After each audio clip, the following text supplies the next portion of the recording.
Hello, and welcome to my Module 12 case study. I'm Michelle Smith, and I will be presenting on what I have found from Module 12. All right, so let's present the facts. What has happened or what is happening?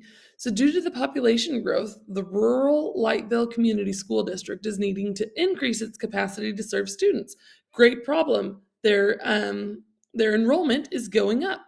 So, Superintendent Joe Rawlings brought in an architectural firm that presented several options, and the option to build a separate grades 6 to 8 school building was adopted. Yay, brand new school. So this school community split into three subgroups. Of course, not everybody is going to agree. After a 4-month debate, the board passed that a new middle school will be built. Awesome, brand new school building. The superintendent recommended that a principal be hired at least 12 months prior to the school being completed, and Susan Potter was offered the job. Susan Potter was not already an educator within the district. She was brand new, was a little bit hesitant because she was new to this different type of district, but she knew that she had a vision and she wanted to cast that vision for this brand new school.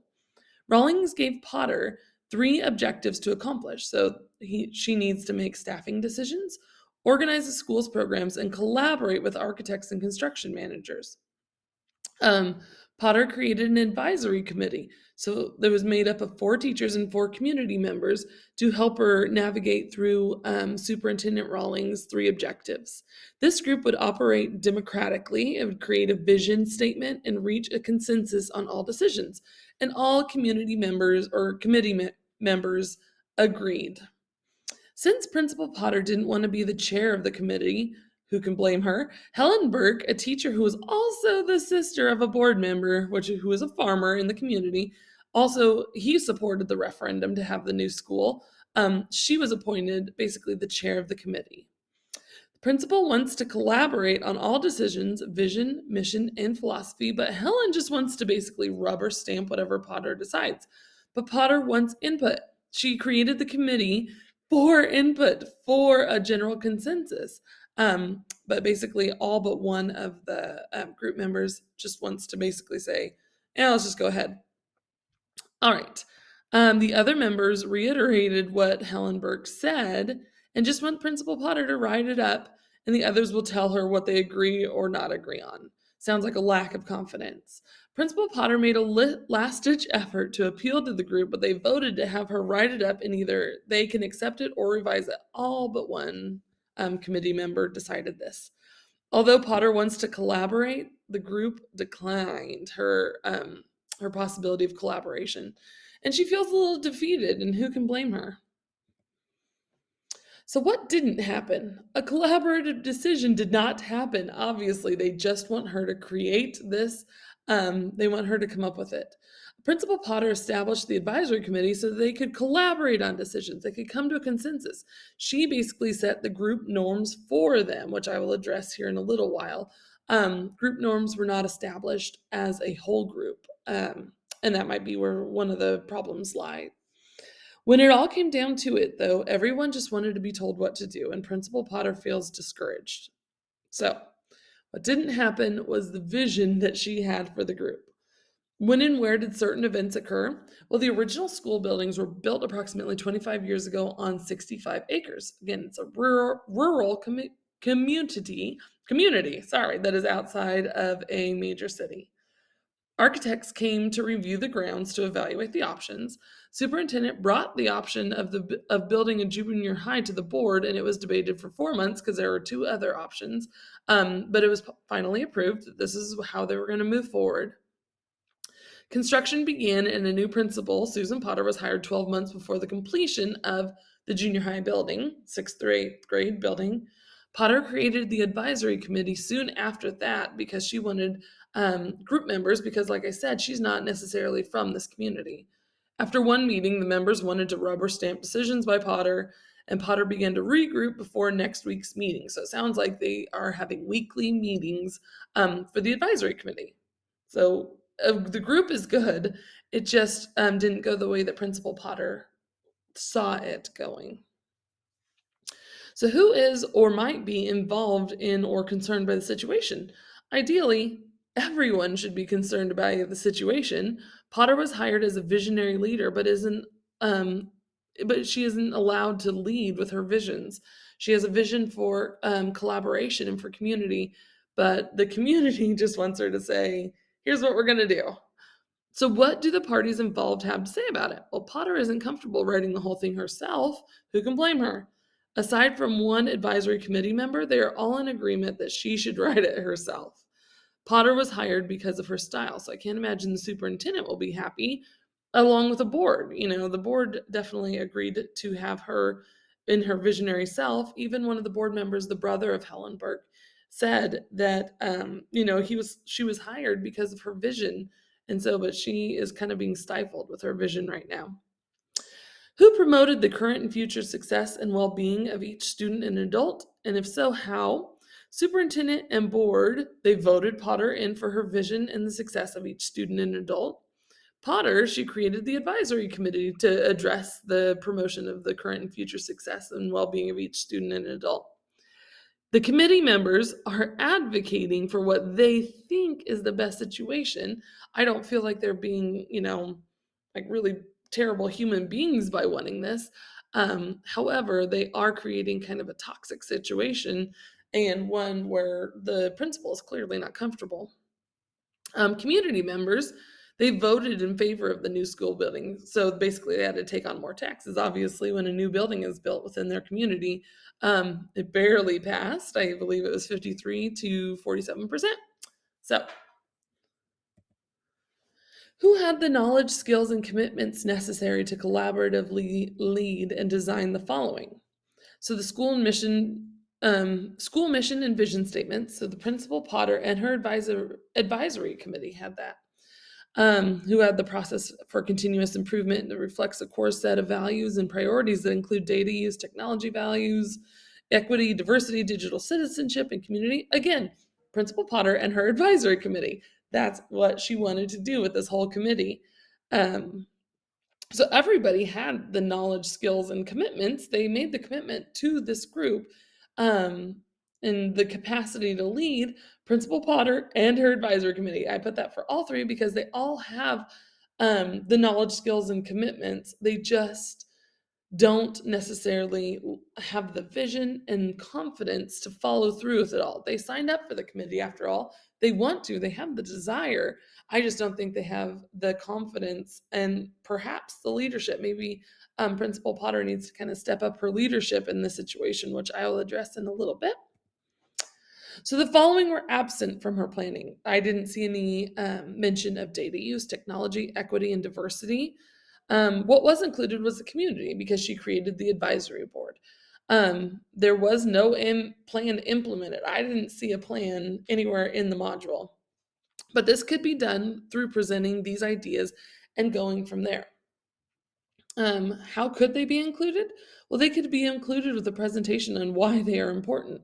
Again, people need to understand why. They don't need to just know, okay, this is important. Like, we need to explain the urgency and the why behind everything and how they need to be implemented.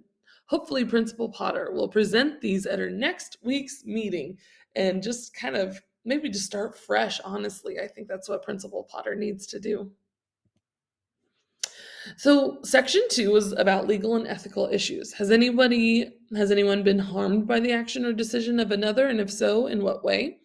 Principal Potter is not feeling the greatest right now, I would say. It wasn't really super ethical the way that Helen Burke addressed her and just basically said, no, this is what we're going to do. Obviously, there have been conversations that did not include Principal Potter, and so ethically, that was probably not the right thing to do. The students, staff, and community members will be missing out if this is not done collaboratively. They're supposed to represent the community, and they're not. The advisory committee agreed to do this, but are going back on their word. So that's not very ethical. Does the action or the situation contravene an existing law? No, there were no laws being broken. Was there a breach of contract? Were the actions discriminatory or constituted harassment? No, there wasn't a breach of contract unless you count the verbal agreement between committee members, but there was no formal contract. When a person, Helen Burke and other members, agreeing to something, then go back on that agreement and basically bullies the other party, Susan Porter, into something, I don't feel that that is very ethical at all. It's not harassment, but it's definitely not a great situation. It's one where people start, feeling really discouraged by going into the meetings. They already have a defeated attitude. Um, yeah, so legal and ethical issues, ethics were not necessarily taken into account here by several of the parties, as outlined in this slide. So, my single sentence synthesis, I love good alliteration. There you go. A visionary leader who was hired to do just that, lead with vision, is being stifled by a group of community members and teachers, with the exception of one, our Lone Ranger who voted for her, because they lack the confidence and possibly motivation to do what they were selected to do. That's truly what I think this all boils down to. So, what vital information is missing? People. No one discussed the significance of the students and their role in having a collaborative vision and mission statement. Staff members were not taken into consideration when the group decided to force the principal to make the decisions, and community members were not well represented. Potter created the group for the very reason that they are not wanting to have any say. She needs their input, and they're refusing basically until she already comes up with something. The place, since this is a rural school district, it's about 10 miles outside of a major city, that brings a different type of community. Principal Potter is not originally from this community, so she is relying on the advisory committee that she put in place as a new junior high is being constructed. New junior high, so the obvious place is it's going to be taking place at the new junior high building. It's going to be on the same campus as the elementary and high school. Programs. Aside from the advisory committee, no other programs have really been discussed. This could be a great opportunity to create a vision for what the school would like to see in terms of programs for their students. Programs such as diversity club, music programs, technology programs, sports programs, civic engagement programs. This is such an amazing opportunity that Principal Potter and the community or the advisory committee really need to get their little work boots on and get moving with it. So, priority of information. Here we go. The top priority has to be, as a principal, accomplishing the goals and outcomes the superintendent set for Principal Potter. That's got to be number one. Make sure that you're doing what you need to do. The next priority must be that Potter must effectively communicate the need for the collaborative process to her advisory committee. She needs to present facts, data, and possibly bring in other experts to share their positive experiences. After everyone is on the same page again, she must introduce the need for data use, technology, equity, diversity, digital citizenship, and community represented in their new school. All of those have got to be key elements in moving forward. Principal Potter needs to celebrate the milestones. She needs to build up her people and congratulate them where it is needed. This seems like a very traditional group. Those small schools usually are steeped richly in tradition. A little team building and pats on the back could probably go a long way with this group. And she needs to continue to meet, cast vision, validate the group's strengths, and continue to move forward as they establish, what is going to be needed. So, section 6. How would Principal Michelle Smith, me, handle the situation? Step 1. Okay, I would have created a better team-like atmosphere right away.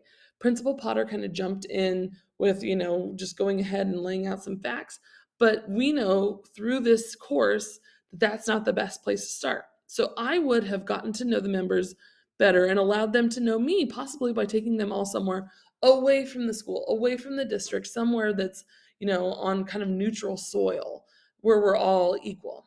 After that, at our first meeting, so going back to step 1, I maybe like a team building activity, maybe like a ropes course or like an escape room or something, just something fun, maybe even just going out to eat or something.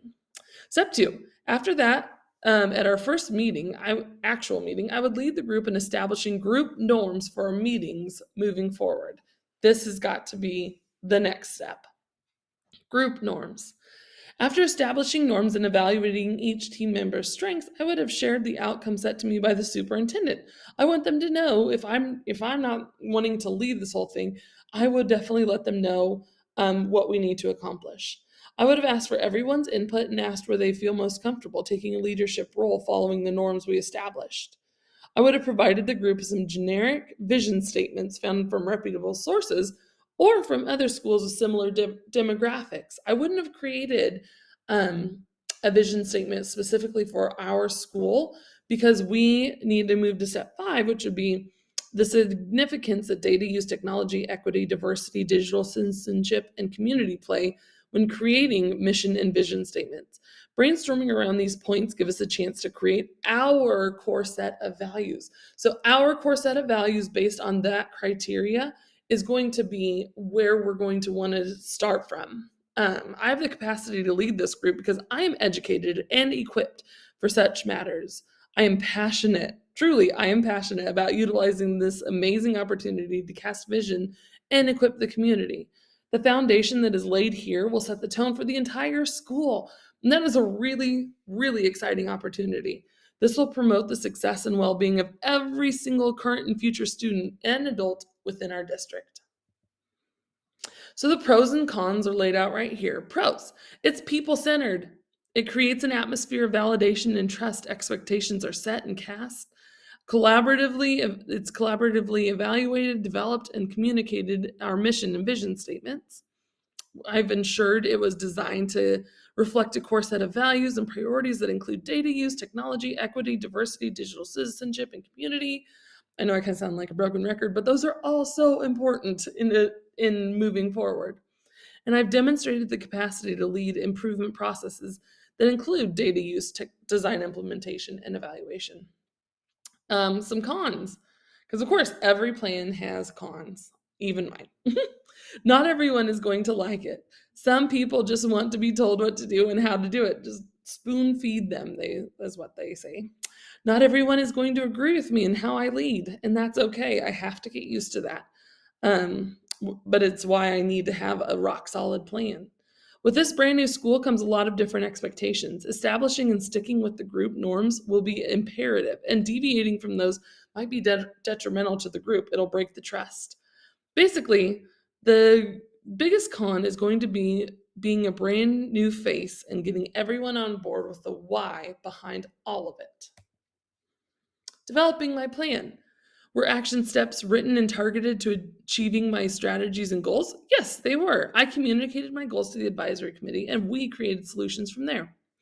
How will the plan be implemented with the greatest care and attention to the concerns of all students and adults? Well, as I reflected on this part in section 8, not all students and adults have been consulted at this point. So we'll have to develop a plan for that. We can create surveys to help establish core values. Our plan promotes the current and future success of well-being of each student and adult by addressing data use, technology, equity, diversity, digital citizenship, and community. My plan applies my knowledge, skills, and commitments necessary to evaluate and develop these goals because in working with the group, we are setting up the foundations in which we will proceed with the vision and mission of the school. We are providing dedication and enthusiasm. My plan will, without a doubt, include curriculum, technology rich instruction, data systems, supports, and assessments because these will be embedded into the core foundations of our vision and mission statements. All of these are going to be addressed in every single situation. And like I said, we have the unique opportunity of creating this. And so we know through research that all of those items are really important. And so that will be in all of our discussions. Implementing my plan for section 9. Core values were set before content of meetings was introduced. Mission and vision statements were created in a collaborative process while ensuring the current and future success of well-being of each student and adult in our district. The summary of the situation: a new school is being built in a very tradition-oriented community. A new principal was hired for visionary capabilities, but not everyone is on board. The advisory committee was put together to be collaborative, but just want her to lead them and them to approve. The climate is not great, but they are supportive. It's not toxic yet, so there's still time to salvage this. They trust the principal, but don't want a lot of input on the culture of the learning environment and technology support. They just want to be told what to do. Key or significant stakeholders. Really, everyone is a key or significant stakeholder, but I've outlined a few here. The superintendent, obviously, principal, other building principals, advisory committee, board members, community members, I could have put on there, students, past and present, um, and like other professionals from different districts around. The goal and objective, which in support until the goal and objective, which support technology integration. Students, when available and possible, will utilize technology to enhance their learning and demonstrate knowledge based on the key learning objectives and standards provided by the instructor. In addition to my steps outlined in section 6 that I went over right here, um, there needs to be steps built in for reflection and possibly reconstruction. We need to identify possible barriers and strategies for removing those. Our decisions were based on data from the case study and how to promote the success of every student and adult, both current and future. Realistic possibilities for improving the situation were addressed and provided in the pros and cons list. Timelines are tough because we are dealing with human beings, but establishing the timeline collaboratively would be really important to me. A plan to engage stakeholders and resources would be a goal provided to the committee, and surveys, open houses, and district communications, which would be like letters home, emails, social media posts. They'd be utilized whenever possible. Over communication should be expected in this situation. I don't think that we can undervalue the source of communication here. And like I said, when you're dealing with human beings, there's always going to be room for discrepancy, room. That's why building in times for reflection is just going to be one of the absolute necessary steps in this whole situation. So here are my section 10 program standard integration statements. My PLO correlation is right here. Throughout this assignment, I was able to understand and demonstrate the capacity to promote the current and future success and well-being of each student and adult by applying the knowledge, skills, and commitments necessary to collaboratively lead, design, and implement a school mission, vision, and processes for continuous improvement that reflects a core set of values and prioritizes priorities that include data use, technology, equity, diversity, digital citizenship, and community. I think this assignment has absolutely given me the opportunity to evaluate the need of all of those different things.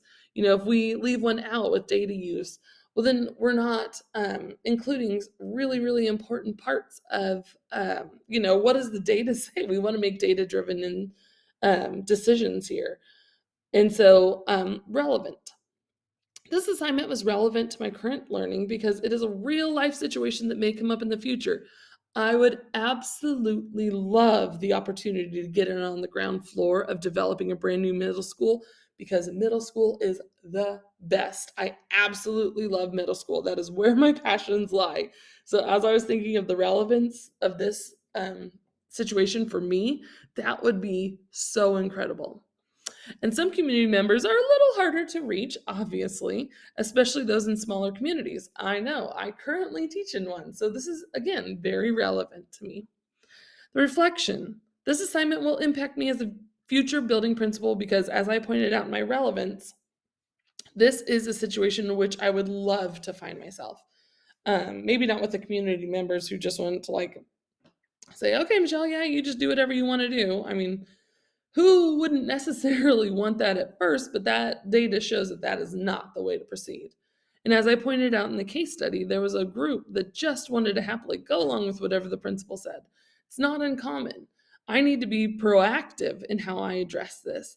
Being reactive is a much tougher situation to address, so I can take care of a lot of issues by getting in front of it to begin with. And so being proactive, setting those group norms, establishing those expectations, and really just getting to know each other and letting them get to know me. There's no, you cannot put value on, or there's no value you can place on just validating humanity and, understanding each other. And I just think that if everybody kind of understands each other and everybody shares the vision and, we just get to know each other. This is There's a time for professionalism, which obviously you'd handle any situation with professionalism, but I really think that just getting to know people and letting them get to know me would be the most beneficial situation that you could come across. And here's my reference. I've so enjoyed this class. It has given me a new perspective on things that, I felt, but didn't necessarily have the research behind it. So I appreciate the opportunity. I'm very grateful for any feedback that you have, and good luck to everyone moving forward.